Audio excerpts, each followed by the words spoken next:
the Untitled Anarchist Seagull Channel's Friday night streams, we contemplate the cumulative property of socio-political disasters. Since we seem to be speed running in the last 50 years in reverse, which is lovely.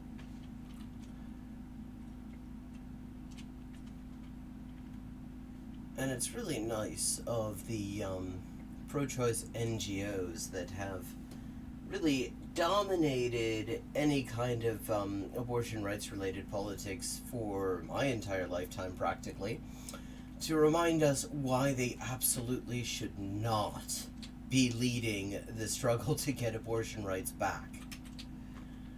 I mean, they're the ones who got us into this. They are the Larry Summers of this debacle. The brainboxes who had the idea that if you just fundraise for Democrats, the whole thing would be okay. And now, apparently, I mean, hearing reports that they're reporting abortion rights protesters to the cops, and in one state they're apparently already canceling appointments for out-of-state. Siamo a Milano. Okay, that simplifies things. For out-of-state patients from states where abortion is banned because the law might change in future. Which is something, there's a word for it, and fittingly it is a German word, Vorauseilender Gehorsam, which is actually two words, and it means anticipatory obedience, and it's a bad thing. It's not a good strategy. It's never worked, because you think you're preserving your strength to fight another day. What you're actually doing is giving up crucial ground without a fight, and making the pricks feel that much more confident that they can just go out and take whatever the hell they want. Oh, good, we've got a tube station. We will know in quick time where we're actually located. Okay, Comune di Milano, già lo sapevamo, quello Cordusio. Stazione Cordusio. Dove si trova Cordusio? I don't know anything about Milan. I mean, where it's located, yes. I'm guessing it's fairly central. Stazione Cordusio. San Satiro.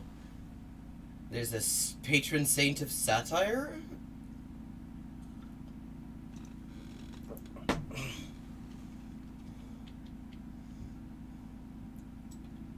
Ventana, Massaia, Piazza Fontana, Museo del Novecento.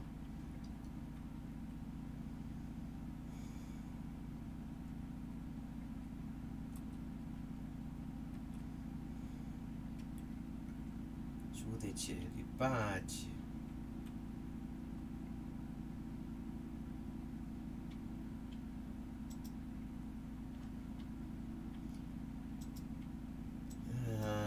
Ma Crocetta, Missori, Tazzero, Cordusio, ci siamo. Ok, Cordusio.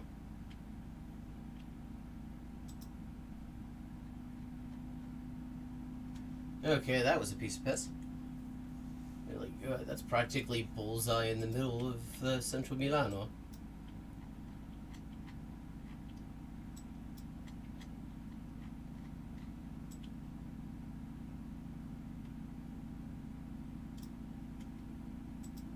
Hello, Mask. How are you today?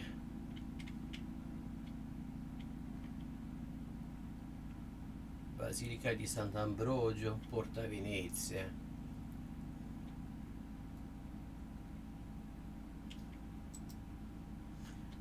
Yes.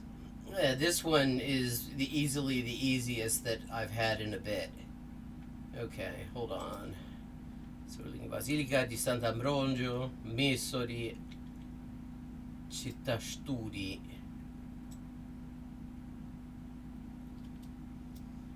Porta Venezia.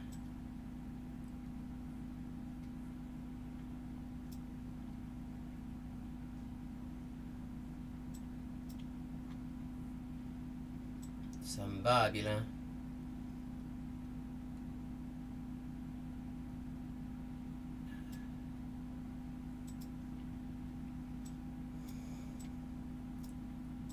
Hell. Ok, Castello Sforzesco.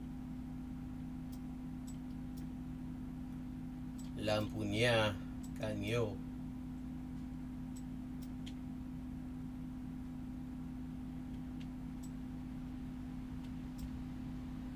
There's città studi. Porta Venezia.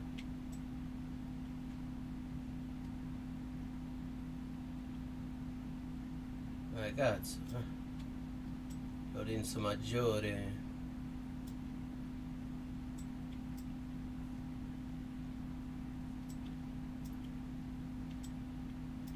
Duomo, Cairoli.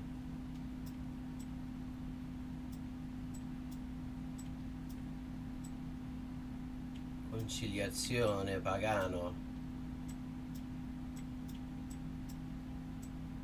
Mr. Dick's Sexy Pasticceria.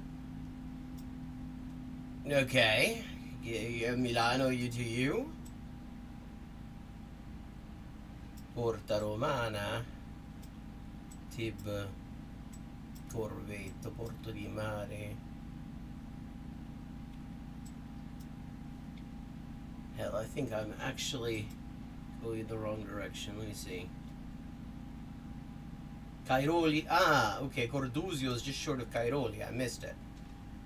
Porto di Mare. Lodi Tib. Crocette. Missoli.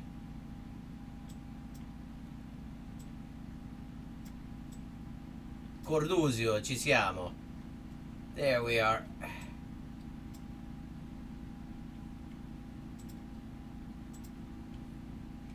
$59 meters, 5,000 points, getting off to a very nice start. And right from picturesque Milano to someplace probably in the rural Midwest.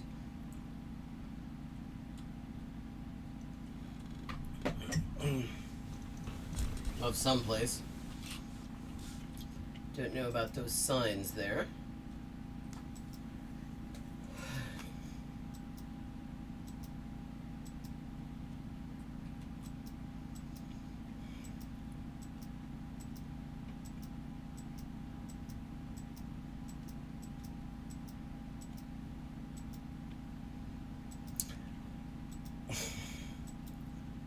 I figured out at least part of what was the problem with my last stream. How everything was cutting in and out and all this shit. For some reason, the router here, it has two Wi-Fi networks. One is 5G and the other isn't. And for some reason, the 5G one had disappeared. And so I was running everything off the 4G one, and that was causing problems. And it turns out all I had to do to get the 5G one back, fuck knows why it disappeared, but just turning the router on and off again. But in the other order. Okay, so it's someplace where it snows. That really does not narrow it down. I already assumed this was someplace where it snowed, actually.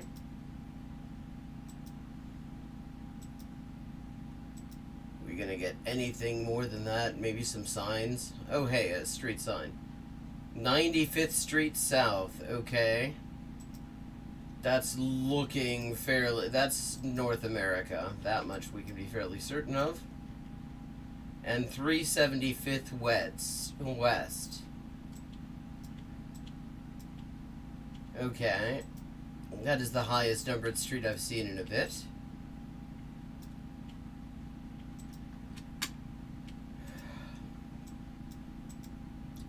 God, it is extremely flat.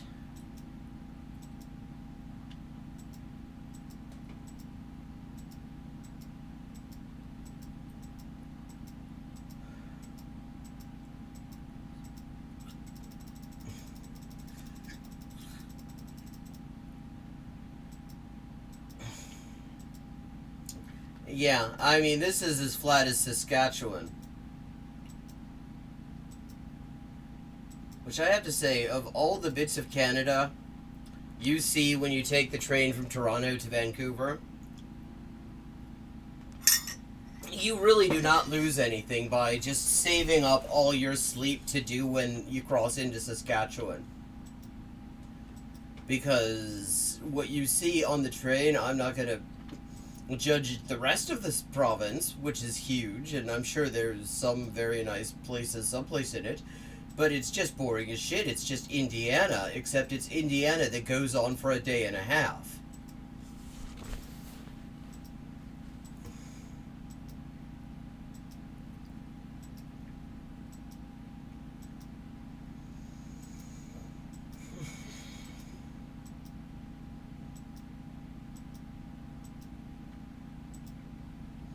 Yeah, well, I mean, Canada has spare Indiana. If for some reason we need to replace the existing Indiana,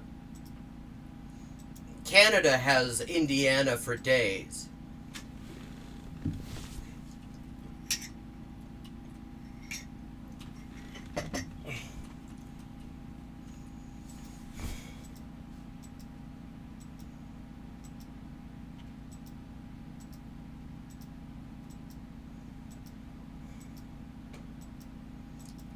Okay, that's hay.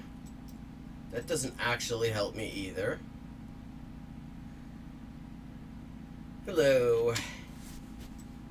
Welcome, none your business. Don't think I've seen you here before.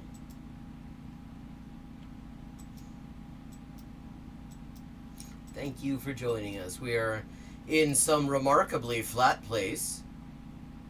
Okay, so we know the weight limit. We still don't know where the fuck it is.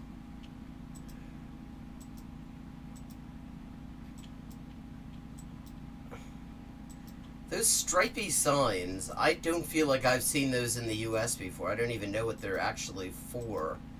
Which kind of makes me wonder if this isn't Saskatchewan. Oh, well, welcome back. Where are you joining us from?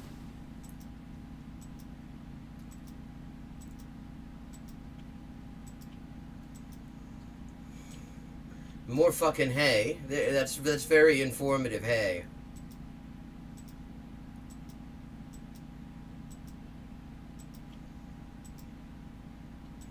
A ver, weón. ¿Dónde carajo estamos, weón? Ah.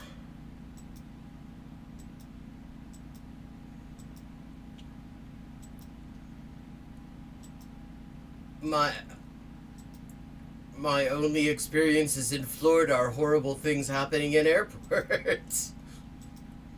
But I hear it's lovely other than that.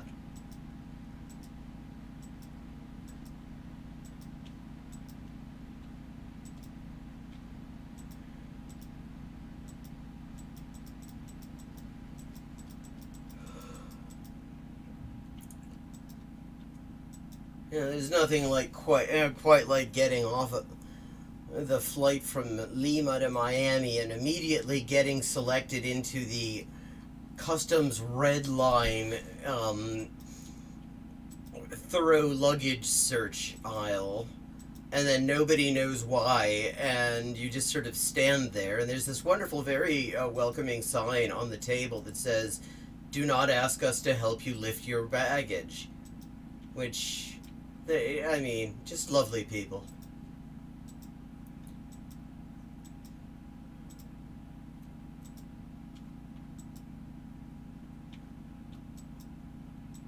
Oh, okay. Well, you have almost certainly seen more of it than I have. Because what I've seen is Miami Airport and fucking Sanford Airport. Which, Christ, that is an airport to avoid. There is no good reason to fly out of that airport.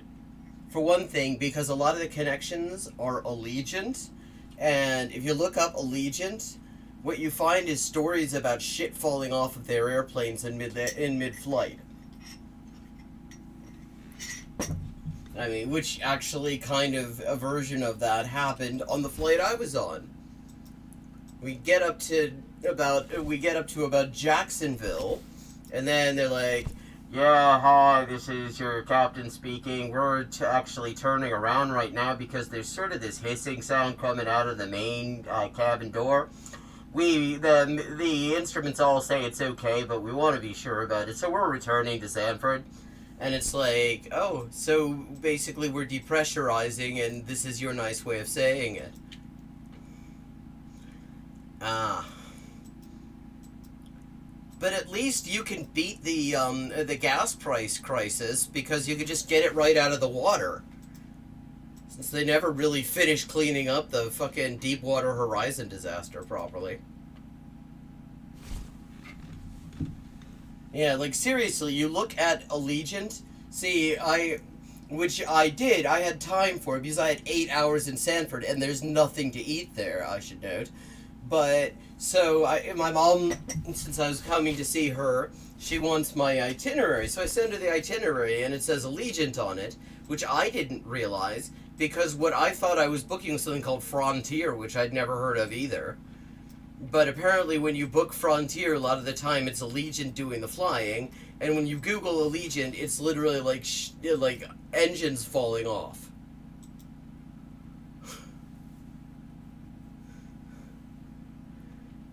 I mean, it's great. You can go out on a shrimp boat, and you can just refuel without going back into port because you just get it right out of the prawns. Jesus Christ, is there ever going to be a sign to tell us where we are? This is impressive. Fucking prawn.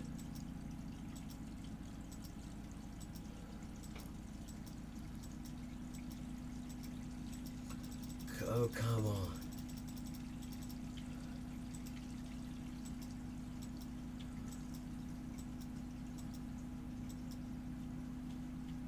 What I love about that movie, District 9, Prawns made me think of it, is how in one scene the white South Africans can speak perfect prawn, but they need an interpreter to understand Xhosa.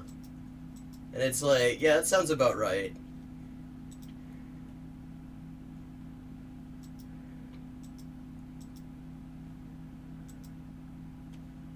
God, is there going to be anything? I'm really beginning to despair. Like, is this a singularity? What? More haystacks. Shut the fuck up with these haystacks. Is this how you, like, measure distances wherever this is? You just, like, oh, well, it's 3 haystacks away. It'd be very Midwestern.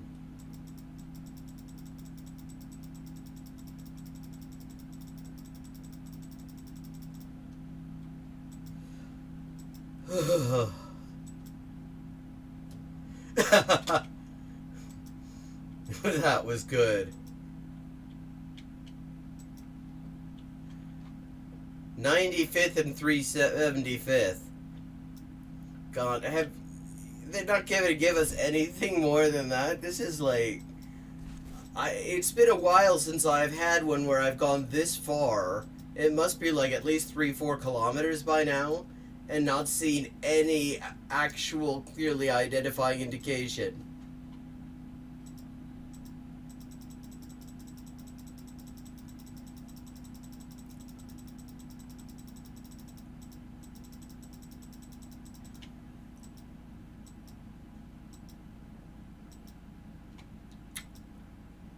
Xhosa is a language I would very much be interested in learning. I've made some initial steps, but okay, yeah.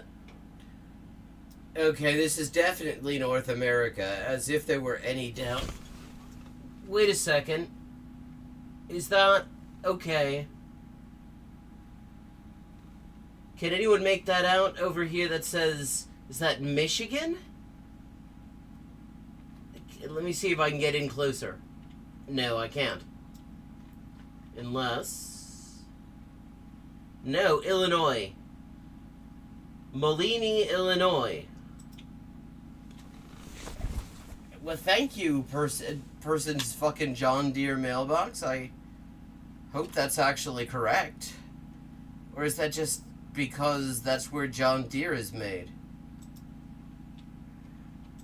Because I could imagine, I mean, I've seen enough of rural Illinois to know it can get that painful. Carlinville. It looked like, here we are. That looks like Molini,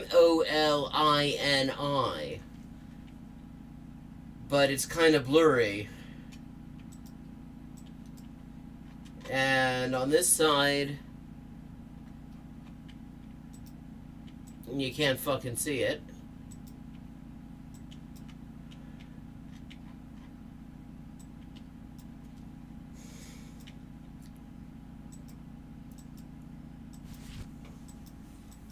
And we don't know where the fuck we are. He says, yeah, to the woman pool.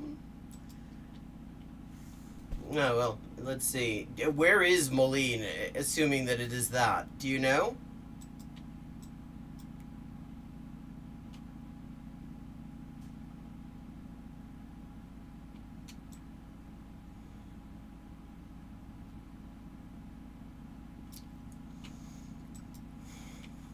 Okay, and where's Rock Island County? I don't know counties.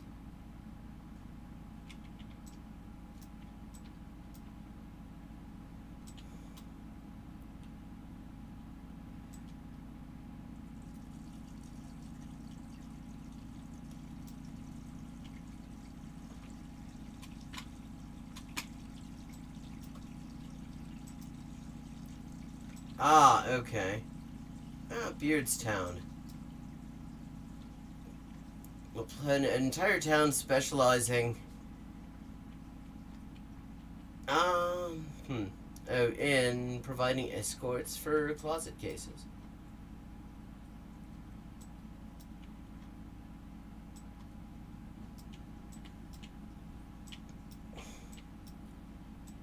.44th, 70th Street.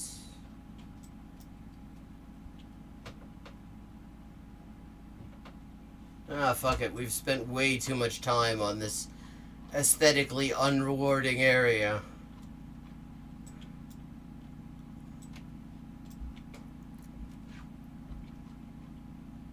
Say someplace out here. Fucking hell. Last time I believe a fucking John Deere mailbox.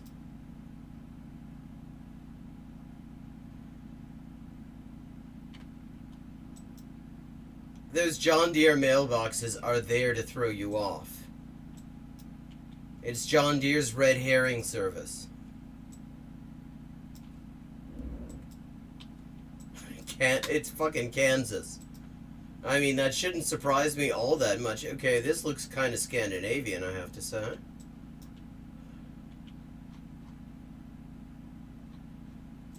I can't make that out.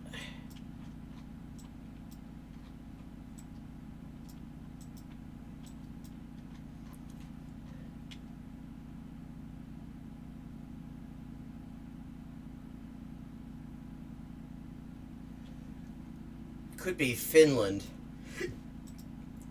Oh, that wasn't really all that legible. Tarvasjoki. Kyllä, olemme Suomessa. We are in Finland.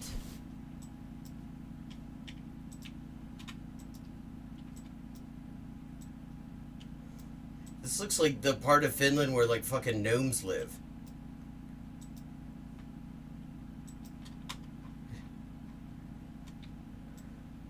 Kaakkurinpolku.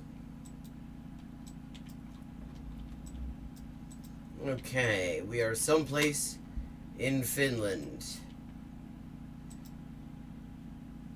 Could be like just north of Helsinki. This could be one of... Very hard to say.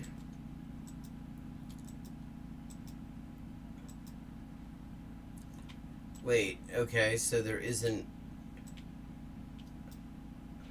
Okay, we have to turn here apparently if we want more.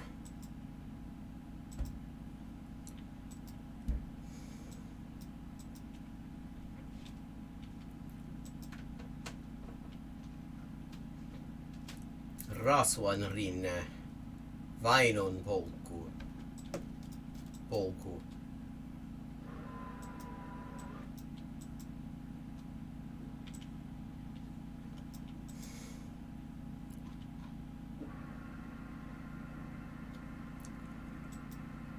Yeah, that is 100% Finnish. The thing is, Finnish does a good line in middle of nowhere. And it all has, like, forests like this. Although I'm gonna guess this has got to be, like, either suburban or immediately ex-urban. I mean, you see this coming... I mean, the one time I actually ventured outside of Helsinki, this kind of looks like the edge of town. It's a fucking dead end. Okay. We're just gonna say it's outside. It's just outside Helsinki and see what happens. 98 kilometers, better than the last time. Because that bastard John Deere did not deceive me. Okay, this is North America. Evergreen School Districts. Sounds like we could be in Washington State. But... not necessarily. I mean...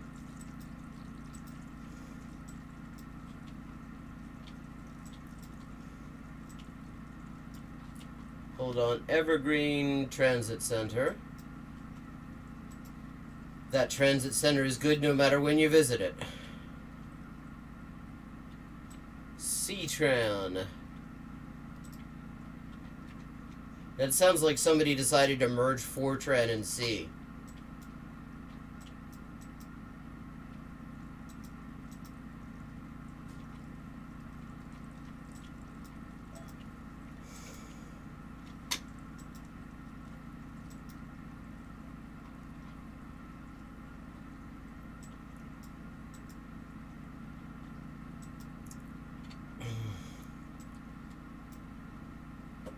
Rider.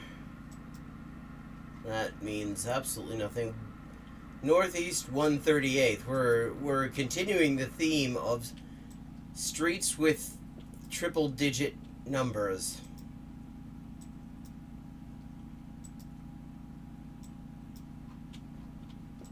18th Street. Oh, hold on. What's this sign say?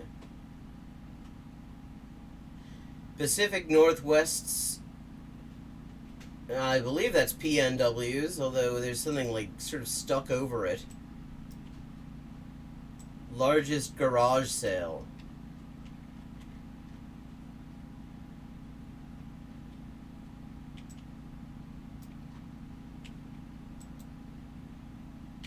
Clark County, Washington. What's in Clark County? Are we talking like Spokane or Yakima? Yeah, no. We're not good. Decoy, Vancouver. The most annoying thing about ordering pizza when you're in Vancouver, BC, is that if you Google pizza delivery Vancouver, you get like all sorts of actually entirely promising looking links. And you finish the ordering process, and just before that, like you're just about to pay, and it turns out that actually they're gonna have to bring the fucking pizza through customs if you're going to get it from them. I went through that. There was one night in Vancouver where I just couldn't be bothered going out and actually having something. I just wanted to get something delivered to my hotel, and I ended up like 3 times in a row. There we go, Vancouver. Nearly finishing the ordering process, only to find that it was fucking Vancouver, Washington. And there was nothing, I mean, you'd think, as a pizza place in a city that is not terribly far, 18th and 138th, from another city by the exact same fucking name, that you might put some sort of a warning someplace on there that it's Vancouver, Washington, and not BC. 58th, 138th Avenue, 94th, 137th, Northeast 138th Avenue. Hold on. Yeah, Northeast 138th Avenue and Northeast 18th Street. Hold on, that doesn't make sense.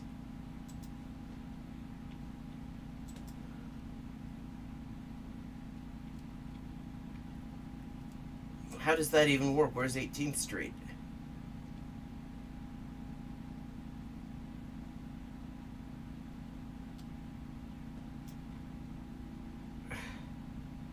'87th.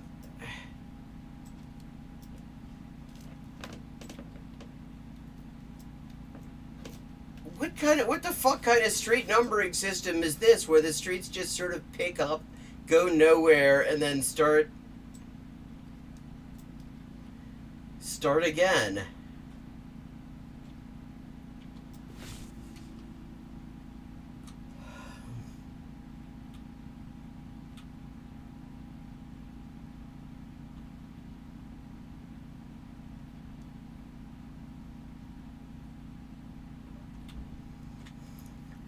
Northeast 50th. I mean, this is sadistic. How many different Northeast 138th Avenues are there that aren't even connected? Who came up with this? That is like remarkably evil in like urban street naming design. Okay, here we are in the proper Northeast 138th. That just randomly turns into, there we go, Northeast 18th Street. Thank fuck. Beginning to think we were never going to see that. Okay, it's like just north of Cascade Park West.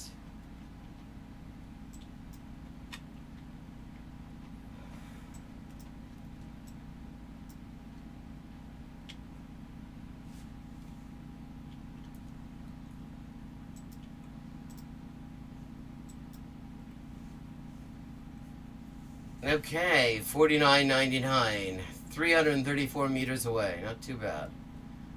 And 5 of 5, let's see where this is.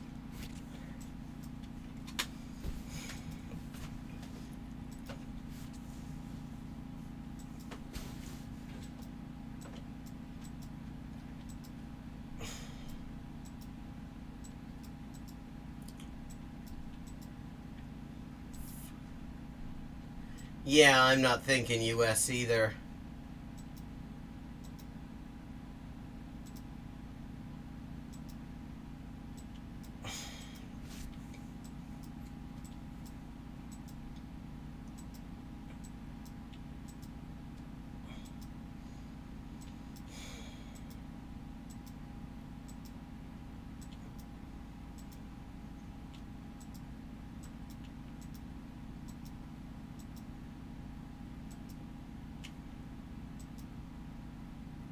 Hello, Adam. Patagonia. That's not entirely impossible.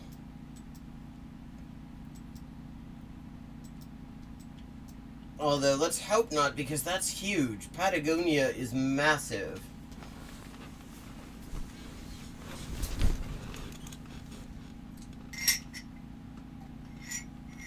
I've only had Patagonia on here once, Chilean Patagonia. I was convinced I was not getting any signs, it was just in the woods. And eventually I was like, okay, maybe this is like someplace in North America, it looks kind of northern. And I put it in, it turns out it's fucking Calera Tortel, which is all the way at the fucking bottom of Chile, in Aysén.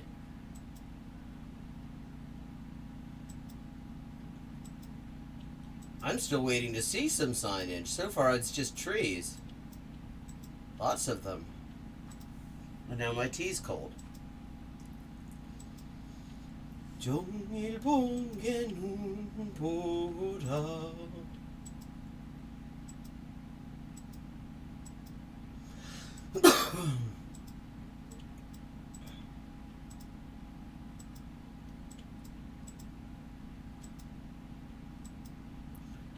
Okay.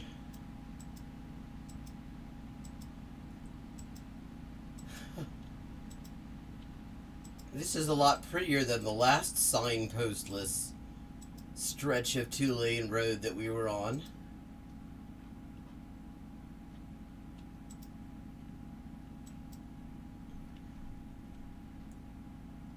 Switchback signs? The farthest south I've ever been is Chillán Viejo. I would love to get down to Aysén. I have some friends down that way, and to just Puerto Williams and Tierra del Fuego, Puerto Natales. But that is a real commitment to get down there. You can't just take the roads. You basically have to either take a really, really long road trip through Argentina and then cross back over, or you have to fly, or you take a very expensive ferry. Not impossible. It could be Alberta.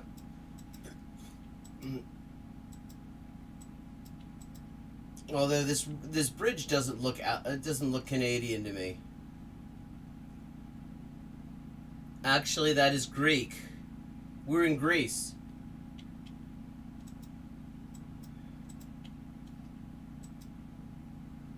Okay, we're someplace in Greece. My Greece is Lesbos and Exarchia. I've never been there, but those are the two places I'm actually halfway familiar with.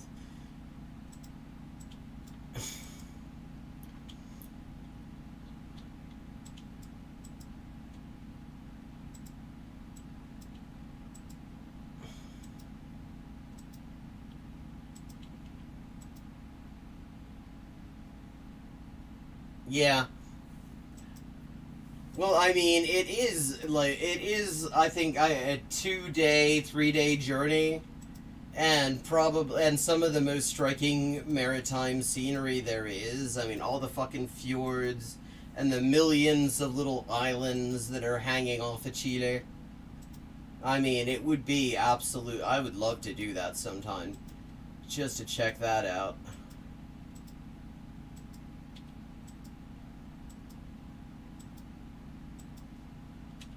If the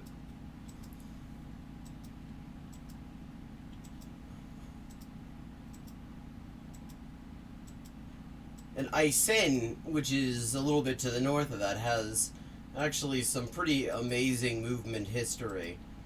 Like, the first time I was in Chile, it kicked off there because they had this earthquake.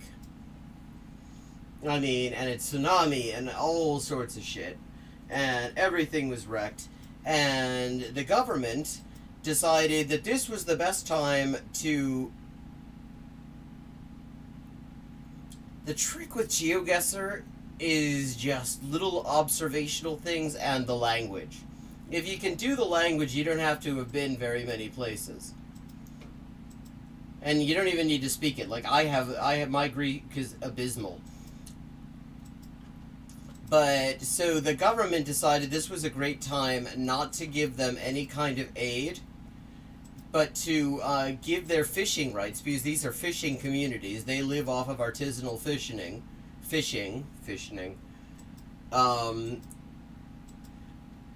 to multinationals. And so they decided to cut off the only north-south road going into the region, a key economic artery of the country. And Piñera, this is in his first term in office, responded by sending a couple of thousand military police to these small remote communities, cut off from everything, and they held the line against those motherfuckers for like a month. I mean, it was the entire community was in on the defense. It was like the Battle of the Bogside, but in Patagonia. I mean, they were just chucking the water cannons off of fucking bridges. It was to the extent, like, a guy I know who was there at the time saying, you know, they have like 1 or 2 local cops in these little towns, and the cops that had been sent down from Santiago were like, come on, you gotta help us out here, to the local cop, and the guy's like, fuck you, I've gotta live here. You're going back to Santiago, I'm here for the rest of my fucking life. No way I'm helping you. And the whole thing, I mean, it was fucking amazing. And it is just one of the things that really convinced me that we got a lot to learn from the comrades in Chile. And nobody fucking pays attention. Okay. This is not going to give us any helpful information, so I'm going to take a green bit of grease and say it's around there. Not bad. 4901, 30 kilometers off. Yeah, I mean, apart from that one that I fucked up thanks to that John Deere mailbox bullshit, I did pretty well there. Nanya, just out of curiosity, do I know you on another platform under a different name? Or are you just somebody who kind of happened upon this and decided you liked it and decided to lurk? And I'm always just curious how people find me, because so few people do find me.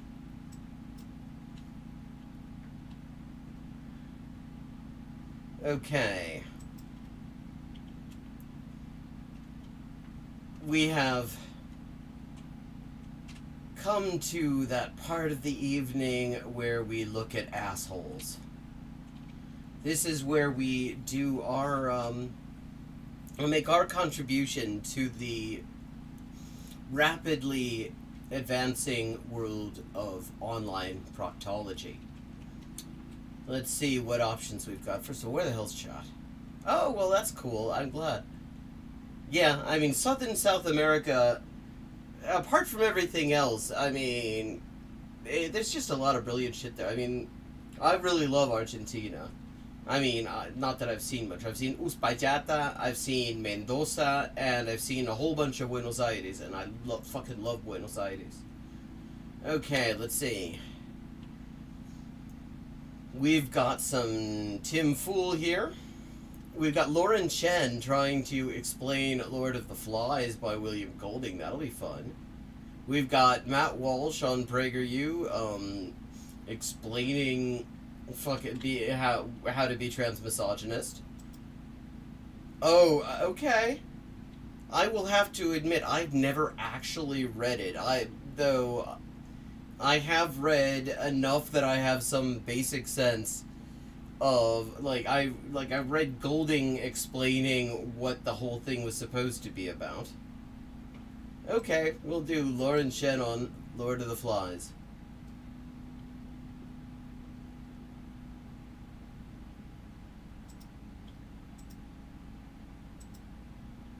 Cinema mode.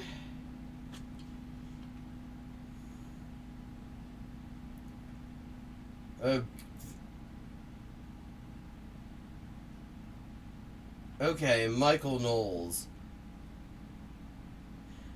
Well, you Adam, I'm less surprised that you found it, because I see you on Facebook all the time.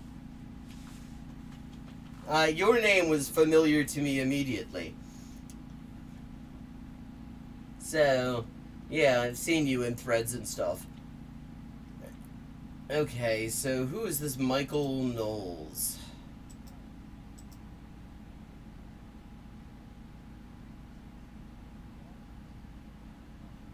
Oh, so we're going to be looking at that PragerU's children's programming. Oh shit, did I? No, I didn't. Okay, we're backing that up a little. Just realized you couldn't see that.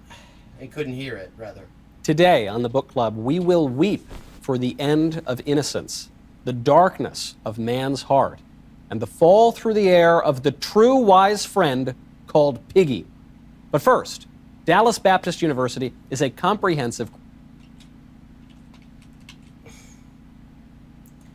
I don't know, I think we have a lot of mutuals on Facebook. I can't remember specific threads, but I know I've seen you around. Your name was familiar to me. Christ-centered, nationally ranked university with a mission to produce the next generation of servant leaders.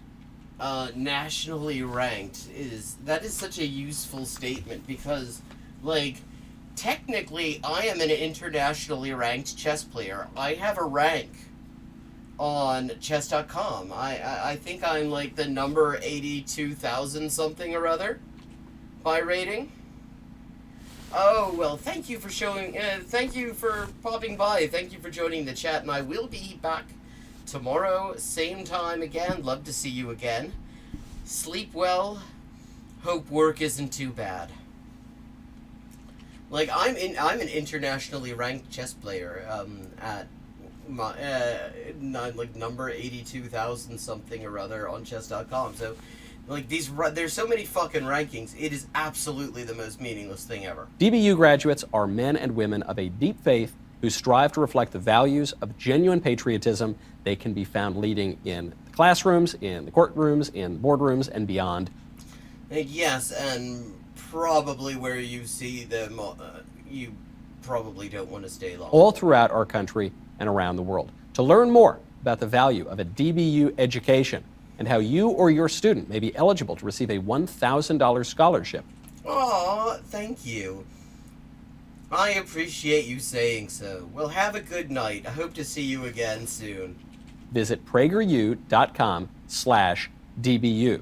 That way, you or your child can be educated, and if they're ever marooned on a desert island, will not descend into anarchy and savagery and kill each other. Yeah, I'm sure that they, first of all, it's hard to know where to start. Sorry.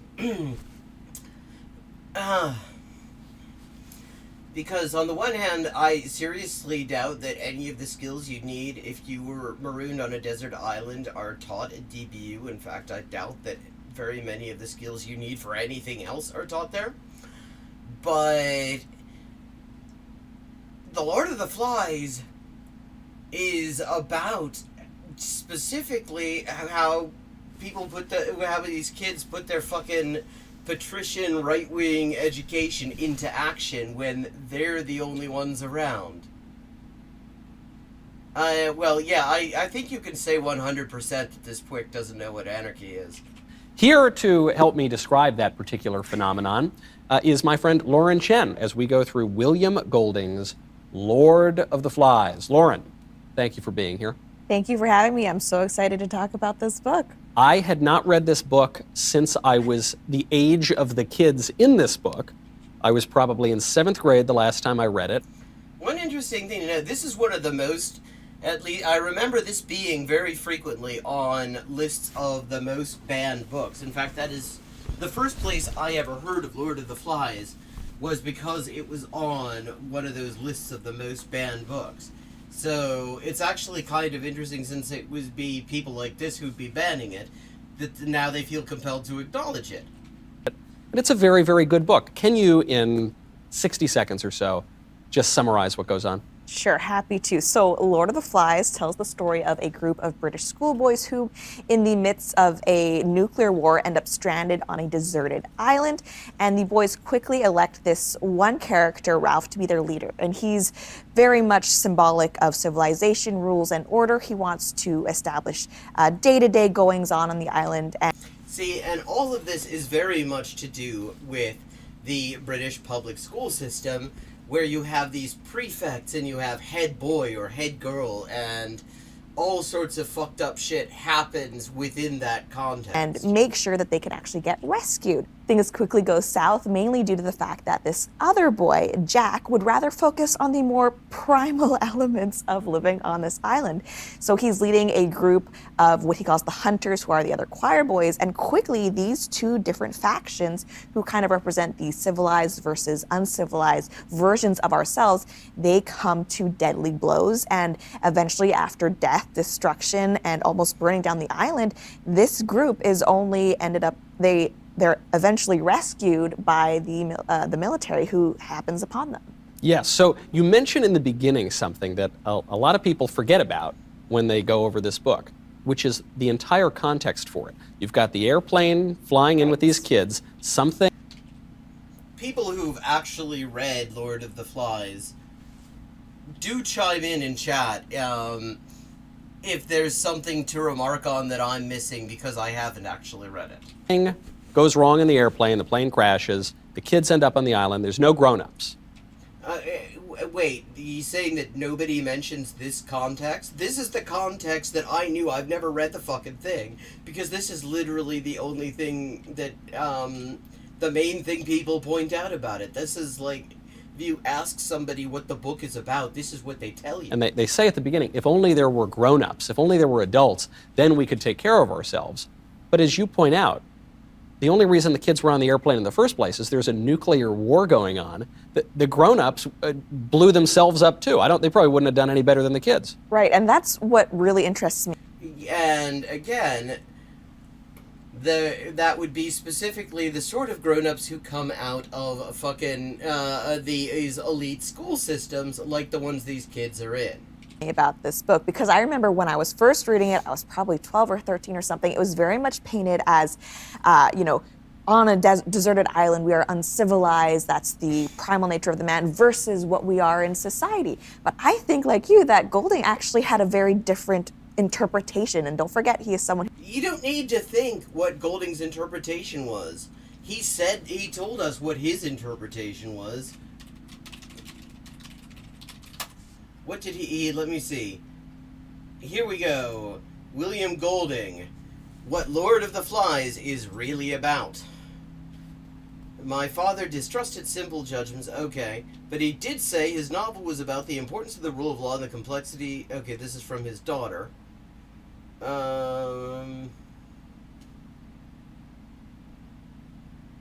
Okay. This is a letter to the editor.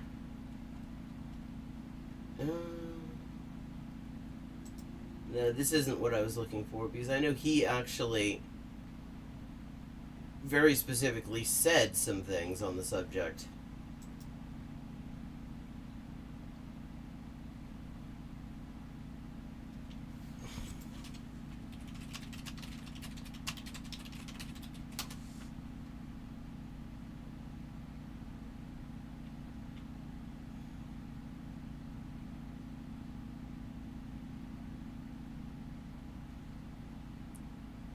Okay. Not finding it, but I mean, I know that I've seen quotes from him personally talking about how this is very much specifically about that. Who served during World War II and was also a teacher, which I think exposed him to a lot of dark. Yeah, a teacher in the public school system that he was writing about. Of humanity. I've been around school kids. We were just talking about that. So not only does this. What my interpretation of the book is? My interpretation is it's a book I've never read, and so all I can really say about it is snippets of what I remember reading Golding himself saying about it and what other people have said about it. I've got a copy of it in Italian someplace in my library, and I've just never gotten around to reading it. This whole book only happened because of a nuclear war that was started, like you said, by adults. But even within the book, we see that the characters who are meant to represent the best of humanity, civilization, as well as intellectualism, they ultimately, in their own ways, end up falling, just like people like Jack, who are from the get-go more interested in abandoning the more civilized aspects of themselves. Anybody who has ever been or met a 12 or 13-year-old boy, in particular the boys, the girls are a treat too, but especially these boys, and it's all boys on the island, knows that They are the worst people on earth. 12. Actually, watching PragerU, I cannot really accept the idea that they're the worst people on earth, because they have a lot of competition, and some of that competition is on PragerU right the fuck now. Oh, what's her interpretation of it? 12 and 13-year-olds are the worst people on earth. They have lost their childhood innocence. They have not yet been educated to maybe, hopefully, try to deal with themselves responsibly. They're mean, they're petty, they're vicious. And he's telling us a lot about himself right now. Because, yes, there are, amongst tween boys and tween girls as well, yes, there are assholes, but not exclusively. And according to William Golding, they're killers. According to William, he wasn't talking about fucking 12-year-old boys in general. He was very specifically talking about the fucking upper-class 12-year-old public school boys who are in this fucking educational system that specifically tells them from the moment they're old enough to understand the words that they are born to rule over everybody else. Yes, and I think it's really interesting that he comes from the position of a teacher that is writing about this, because I think him more than anybody would understand that, even though we might like to see the dividing line as being civilization versus not being civilized, I think you'll find that even... This is really the problem. I mean, one of many problems that comes when people in the U.S. who don't really know anything about the special ways in which British society specifically is fucked up try to talk about something that is very much a critique of British society. Because we don't really have here. I mean, you've got, like, Andover and Exeter and, those fucking, and some, like, posh private schools, like Sidwell Friends, for example, and stuff like that. But it is not quite the same thing, really, as having these boarding schools, and that everybody in an entire class is sent to, at least all of the boys in an entire class, social class, are being sent to. And having actually your affiliation with that school then actually determine practically everything else in your life. Yeah, like, it's like your fucking, what junior school you went to is something that is still relevant when you're like 60 in the British upper class. Oh, you went to Harrow, did you? Yeah, I mean, I've got a tween niece, and she's fucking amazing. She just turned 13. She is just an absolutely incredible person. I mean, honestly, both of my nieces, that has been one of the coolest things in my life, because they're just fascinating people. And really, really on point as well. Even within the realms of a society that has rules and laws, there still is the opportunity. And in fact, sometimes even the worst atrocities are only made possible by the fact that we have almost built ourselves up. Nuclear war, like one that started off this novel, is a great example of that. Well, this is the key, because at the very end, when we're skipping a little bit, obviously we'll go back, but at the very end, yeah, I mean, having spent a fair bit of time in Britain and been fairly exposed to it, I mean, there are ways in which Britain is hands down worse than the U.S. I mean, there are so many things that are not quite as bad in Western Europe than they are in the U.S. There are quite a few of those things, mostly because the advance of neoliberalism and the sort of right-winging of all society is just a bit slower in a lot of Western Europe. But, I mean, in Britain, like, for example, I have to say that, like, the transphobia in Britain is, I mean, I've seen the transphobia here, I've seen the transphobia in Britain. In Britain, it is massively worse. It is a fucking monolith. To the extent that if you actually see an article in a major media outlet that isn't just outright calling for the extermination of trans people, it's like, wow, finally, Somebody's seen the light. I mean, it's like, how did that how did that even make it through the fucking editors? I mean, another aspect, another example is fucking council tax. Council tax is the most ridiculous shit ever. When you rent in Britain, you are paying tax on the value of shit you don't own. You're paying rent to the landlord, and on top of that, because you're there, the landlord is no longer liable for council tax. Because you have to pay it. And it's completely independent of whether you're actually able to. I mean, you get like, if you have like a single person household, there's a small exemption, and in some cases you can get like council tax relief or stuff like that, but that's actually fairly limited and hard to get. And until very recently, even in Wales, you could actually get locked up for not being able to afford council tax, a tax that is totally unrelated to how much money you actually have coming in, and is on the value of property that you cannot turn into cash. I mean, there are lots of, I don't know any form of like direct taxation in the US that is quite that fucked up. And this ship shows up, and the boys do get. Well, renters' rights, tenants' rights are not more progressive here. It is much harder to get evicted there than it is here. You have much more, in the sense of landlord-tenant relations, in the sense of actually being able to stay in your flat and having security of tenancy, I think that Britain actually is better, though not much.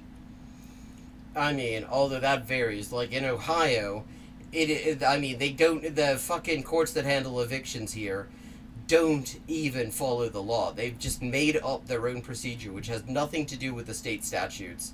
And they've come up with a doctrine in the appellate courts that makes it impossible to actually raise the issue on appeal, because it becomes moot within 5 seconds. Saved. Right. And the English captain of the ship says, "So what's going on? What have you boys been doing? You've been just playing pretend and making war?" And the boys say, "Yes." He doesn't realize we've literally been making war. And he says, "Oh, it's like the Coral Island." And I looked up. I had never heard of the Coral Island. I had never read the Coral Island. So I looked it up. The Coral Island is this book by R.M. Ballantyne. And it's a book that was regularly assigned in British elementary schools and in American high schools. Shows you the comparative value of the, yes. And the Coral Island was a book about these 3 English boys, Western Christian boys, who go to a Polynesian island. Okay, Coral Island.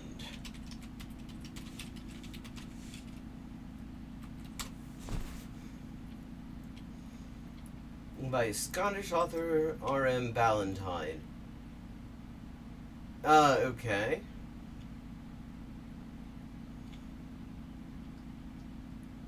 Modern critics consider the book's worldview to be dated and imperialist. Well, I mean, that shocks me that a Victorian British children's book would be dated and imperialist.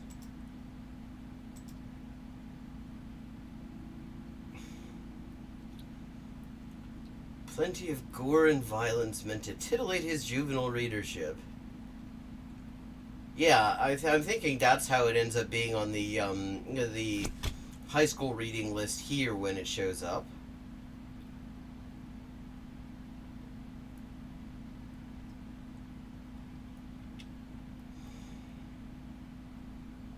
Okay.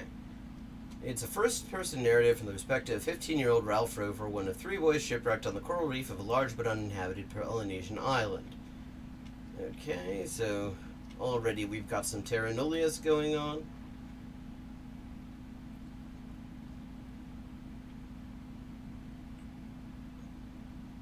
And the second half of the novel is more action-packed, featuring conflicts with pirates, fighting between the native Polynesians, and the conversion efforts of Christian missionaries.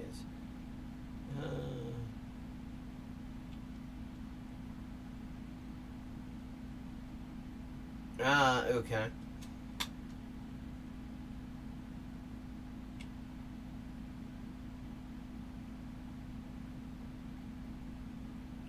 they once again meet Tararo, whose daughter Avatea wishes to become a Christian against her father's wishes. The boys attempt to take Avatea in a small boat to a nearby island, the chief of which has been converted. But en route, they are overtaken with Tararo's war. Jesus Christ, yeah, this is okay. Yeah, dated and imperialist, yeah, a little bit.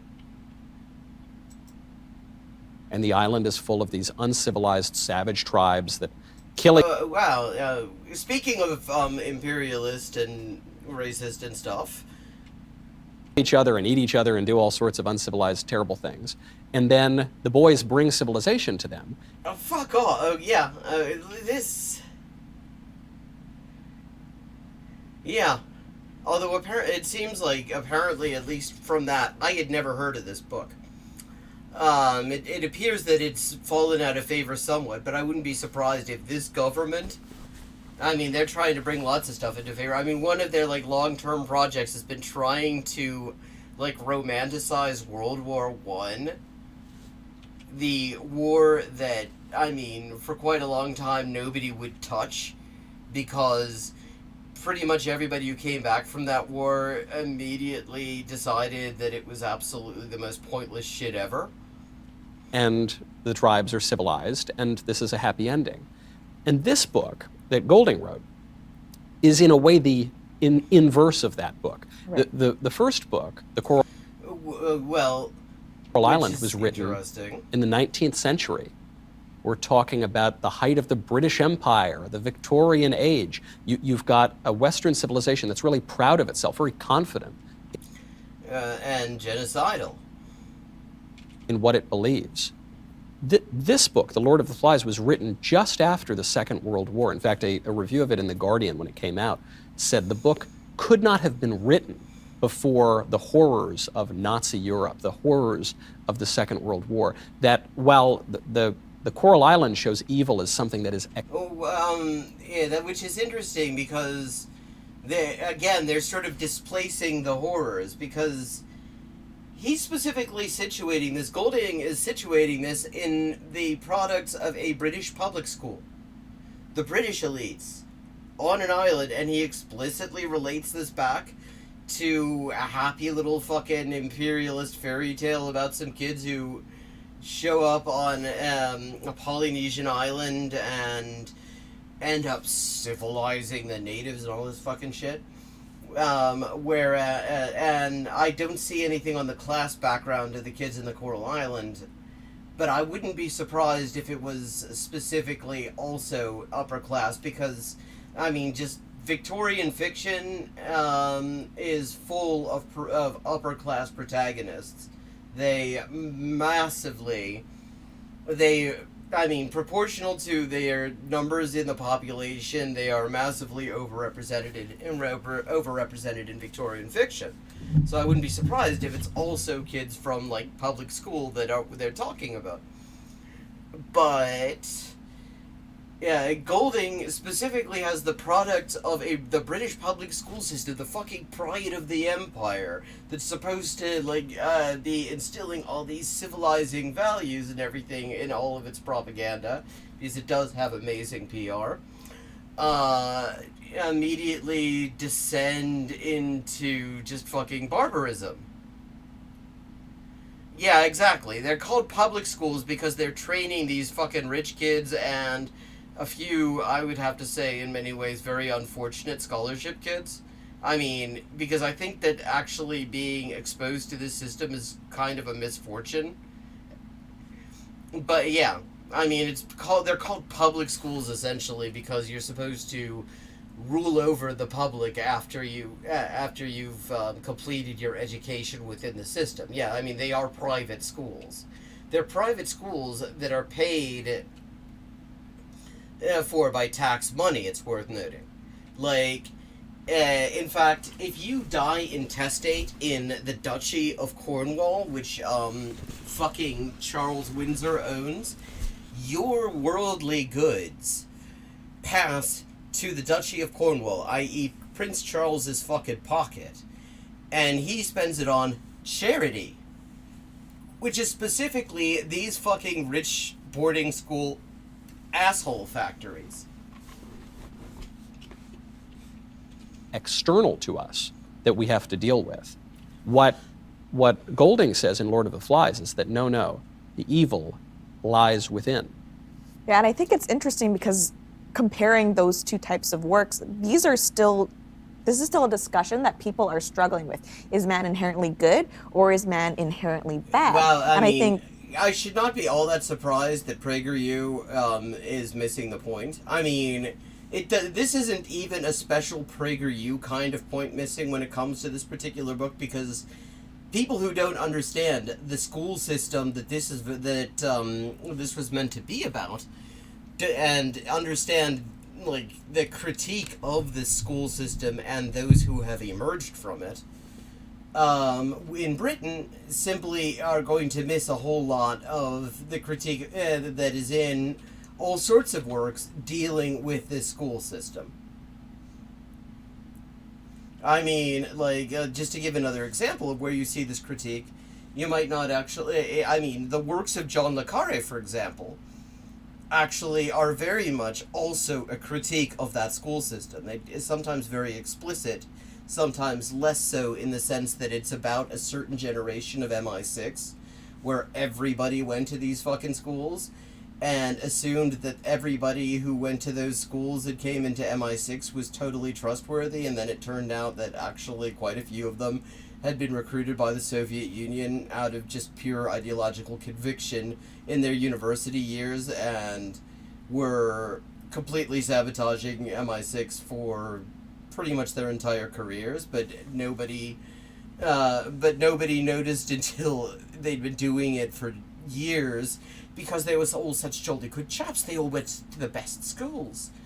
You know, they played cricket for Oxford. They couldn't possibly go wrong. Or Cambridge, actually. They weren't Oxford, they were Cambridge. You know, people have criticized Golding for being too pessimistic, and I've even heard people try to assert that he's racist in trying to portray the descendant of savagery through the use of things like face painting and hunting and spears, almost. Oh, and yeah, I can see where that would be a pretty legitimate criticism to be making. Trying to draw a parallel, but see, these cultures that still do that, Although, at the same time, you can also see it in the sense that these kids also, I mean, explicitly also knew the Coral Island. I mean, it's specifically mentioned, and they clearly are familiar with the book. And if you're getting their story, and if this is, like, your frame of reference for being stranded on some uninhabited island someplace, then you would probably sort of default to that. So you can kind of see it that way. But yeah, I can see where that would be an entirely legitimate criticism, that that's kind of fucking racist. worse than us, but it's like, no, he's saying any negatives that are associated with that, that's just inherent to who we are as people. And I enjoy Hobbes. I'm a Calvinist. Personally, I am very much in agreement with Golding. Oh, well, I'm shocked that she enjoys Hobbes. And even if we look at what we've just been through the past 2 years, we haven't really seen a descent into anarchy or a lack of rule of law, but I still think the inherent, desire to abandon civility. Okay, this is in 2022, she's saying the last 2 years. So that would be the last 2 years in which PragerU, the platform that she's on right now, has very specifically come out on the side of a deadly, debilitating airborne virus and against, humans.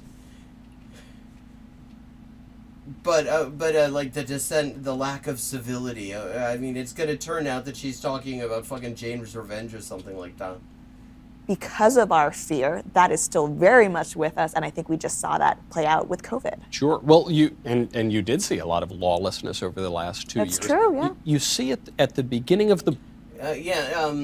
Like what, for example? I'd like to know what, specifically over the last 2 years, what the fuck he's talking about. book.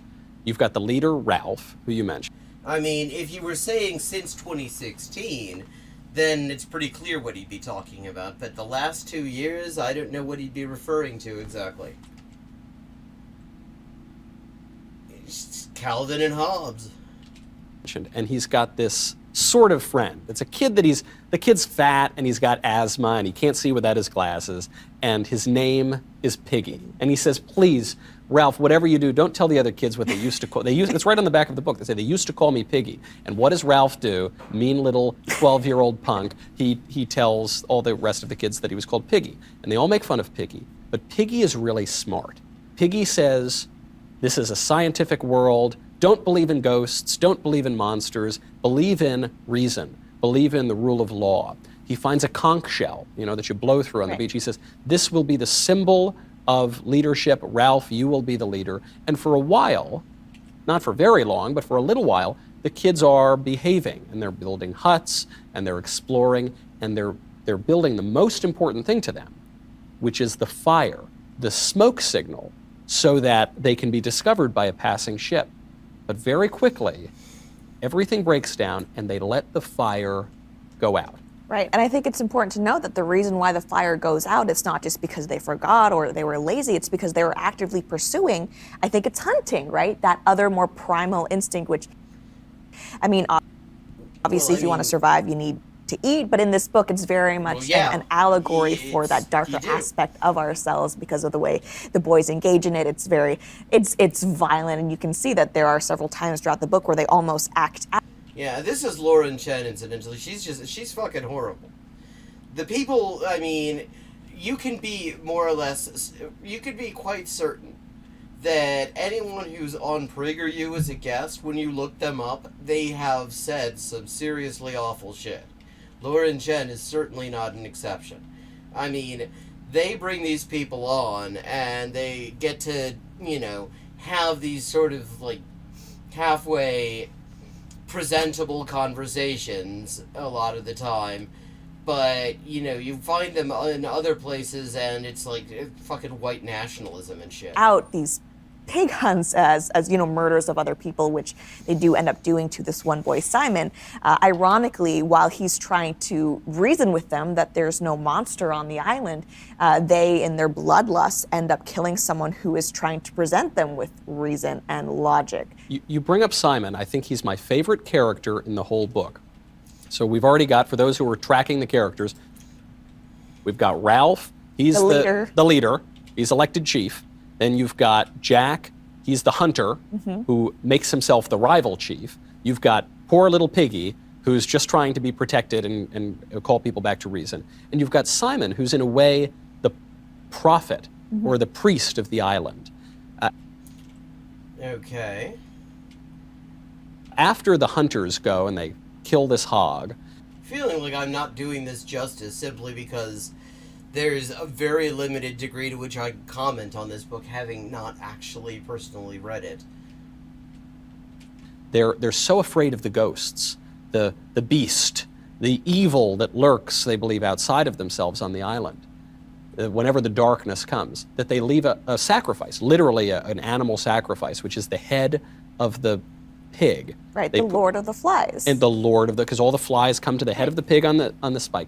And so Simon, this strange kid, kind of the prophet or the priest of the island, he goes up and he has a conversation with this pig sacrifice idol. And the pig sacrifice idol says, the evil, it's in you all. You can't run away from me. The darkness of man's heart is just where it is. It's just in man's heart. And you mention that the hunters and all of the kids eventually would not merely go on the hunt, but they would act out the hunt. They would perform. And again, here's another thing. The hunt for this class of people is a very specific thing. The hunt. Spoken where you can hear the capitals when people talk about it. You get dressed up in your fucking riding jodhpurs and your fucking red coats and all this shit, and you go with your dogs and try to get them to tear little foxes to shreds. And honestly, one of the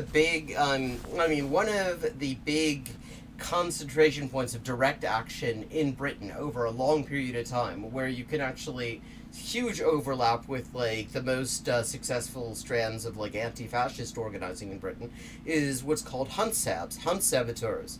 It's people who will show up when these posh fuckers are going on the hunt and they will use, I mean, they use all sorts of techniques. They have, like, bird call, or, like, whistles and stuff to decoy the dogs and confuse the horses and just get in the way of it to, you know, to protect the foxes, basically. So when these kids are talking about the hunt, that is the hunt that they are most familiar with. They're not, I mean, they don't, you know, these are kids from the fucking posh, rich, like, public school system. They would all know the hunt. They would have been brought into the hunt, and part of the hunt, like, one of the things they do, they like literally kind of blood you in, is like, yeah, I mean, often they will have you put some of the fox's blood on you. It's fucked up. It is. And so when we're talking about the hunt in this context, you cannot divorce the hunt from what every kid who went to Harrow, to fucking Eton, to any of those fucking schools would immediately associate with that. And there is, I mean, there's a huge critique within British society of just how utterly disgusting and cruel and fucked up and sadistic it is.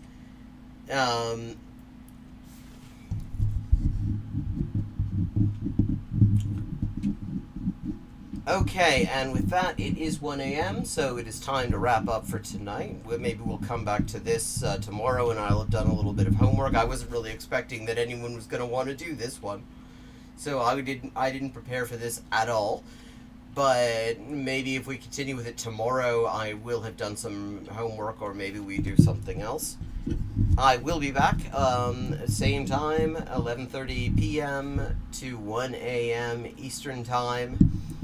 And I look forward to seeing you all. Thank you for joining me.